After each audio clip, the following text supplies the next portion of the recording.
नमस्ते सभी को। मैं मनीषा यादव आप सबका स्वागत करती हूँ हिंदी अक्षरांजलि में। इससे पहले जो वीडियो था उसमें हमने चिंतामणि के बारे में बात की थी। आज उसी कड़ी में हम भिखारी दास के बारे में पूरा विवेचन करते हैं। भिखारी दास रीतिकालीन कवि माने जाते हैं। रीतिकाल के रीतिबद्ध कवियों में इनका भी सर्वश्रेष्ठ स्थान माना जाता है। इनका जन्म 1707 ईस्वी में हुआ था और इनकी मृत्यु 1770 ईस्वी में हुई है। इनका जो जन्म स्थान है वो ट्योंगा ग्राम प्रतापगढ़ उत्तर प्रदेश में माना जाता है। इनके पिता का नाम था कृपाल दास। इनको भी चिंतामणि की तरह सर्वांग निरूपक आचार्य मानते हैं या हैं। 1734 ईस्वी से लेकर 1750 ईस्वी के मध्य प्रतापगढ़ के अधिपति यानी राजा पृथ्वी सिंह के भाई हिंदूपति सिंह के आश्रय में रहे।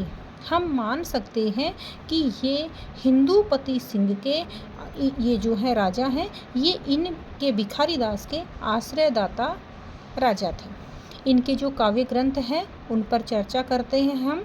रस सारांश है, काव्य निर्णय है, श्रृंगार निर्णय, छंदोर्णव पिंगल, शब्द नाम कोश, विष्णु पुराण भाषा, ये एक ही रचना है, विष्णु पुराण भाषा, शतरंज शतीका।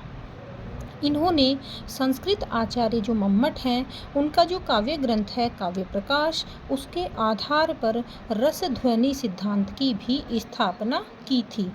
इनका जो काव्य निर्णय ग्रंथ है ये संपूर्ण रीतिकाल में साहित्य शास्त्र का सर्वश्रेष्ठ ग्रंथ माना जाता है। इनकी जो भाषा है वो वही ब्रजभाषा है। रस सारांश जो इनकी रचना है इसमें नाइन, धोबिन, नटिन आदि स्त्रियों का वर्णन इन्होंने इसमें किया है। इनकी जो रचना काव्य निर्णय है जिस पर अभी हमने बात की थी कि रीतिकाल के साहित्य शास्त्र में सर्वश्रेष्ठ ग्रंथ है ये, तो काव्य निर्णय सर्वरस, तुक और छंदों का इसमें वर्णन हुआ है। इनकी जो रचना है शतरंज शतीका, इसमें शतरंज जो खेल है उसकी चालों का वर्णन किया गया है। अगली जो रचना है वह है विष्णु पुराण भाषा। इसमें हमारे जो पुराण हैं उनमें से जो एक पुराण है विष्णु पुराण, उस विष्णु पुराण को इन्होंने दोहा और चौपाई शैली में लेखन किया। इनके कुछ महत्वपूर्ण कथन हैं जो कि भिखारी दास के द्वारा कहे गए। अनेक प्रकार की प्रतियोगी परीक्षाओं में जो है इनको पूछा जाता है। उन कथनों पर हम बात करते हैं। नंबर 1 है तुलसी गंग दोऊ भये सुकविन के सरदार, इनके काव्यन में मिली भाषा विविध प्रकार। अर्थात तुलसीदास कवि और अकबर के दरबारी गंग कवि दोनों सुकवियों के क्या हैं, सरदार हैं, श्रेष्ठ हैं, अग्रणी हैं। इन दोनों के काव्य को जब हम पढ़ते हैं तो इनके काव्य में भाषा के विविध प्रकार हमें दिखाई देते हैं। दूसरा जो कथन है वो है आगे के सुकवि रीझी हैं तो कविताई, न तो राधिका कन्हाई सुमिरन को बहानो है। यानी अगर आगे के यानी भविष्य काल के जो श्रेष्ठ कवि रहेंगे अगर मेरी इन पद रचनाओं से प्रसन्न होते हैं तो इसे कविता की श्रेणी में रखेंगे। अगर नहीं मानते हैं, प्रसन्न नहीं होते हैं तो मैं मान लूँगा राधा और प्रभु श्री कृष्ण को सुमिरन करने का यह तो मेरा एकमात्र बहाना था। अगला जो कथन है वो है भाषा ब्रज भाषा रुचिर कहे सुमति सब कोई। यानी भाषा है तो ब्रज भाषा सबसे श्रेष्ठ है, रुचिर है, मन को अच्छी लगती है और जो कोई इस भाषा को कहता है सुमति सब कोई, अर्थात इससे एक श्रेष्ठ बुद्धि की प्राप्ति होती है। चौथा कारण भाषा वर्णन में प्रथम तुक चाहिए विशेष। अर्थात भाषा का यदि हमें वर्णन करना है तो सबसे पहले उसमें तुकबंदी का होना बहुत अनिवार्य है या जरूरी है। अर्थात तुकबंदी को विशेष महत्व दे रहे हैं कवि। उत्तम मध्यम अधम सो तीन भांति के लेख अर्थात जो काव्य है वो 3 प्रकार का होता है।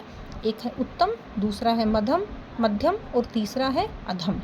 हम इन जो चारों कथन हैं जो कहे हैं अभी इनके बारे में थोड़ा जानें। जो जो कथन था, इस प्रथम कथन में माना है इन्होंने तुलसीदास और गंग कवि हैं, इनको अपने समय का सर्वश्रेष्ठ कवि बताया गया है।